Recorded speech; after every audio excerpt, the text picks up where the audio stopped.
anam. Ben gelmişim yiyeyim, içem nazlanam. Gelmemişim çörek yapam karalam.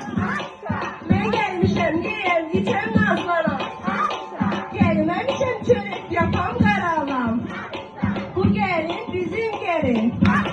Saçları uzun gelin. Seninsin kaynanası. Güzeldir bizim gelin. Taksaya kızını koymuşam. İçine mezek koymuşam. Kaynanamın adını Nazlı Zeyran koymuşam. Damda gidek kaynana.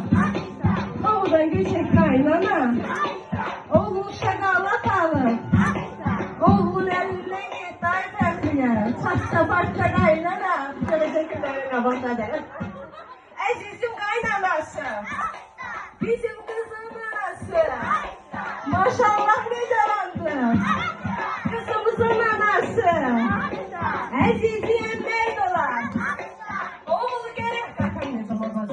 Oğul gerek Merdola. Burada olan oğlan. Benim ismim Merdola. Kara tüyü hindedir.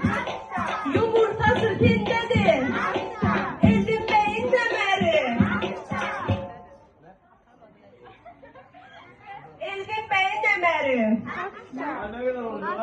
Oruçları cibindedir. Elin beyin deyir ki atamın cibindedir benim demerim. Allah xoşbəxt eləsin. Oğlu qızda olsun. Allah sibirlikdən əksi eləməsin.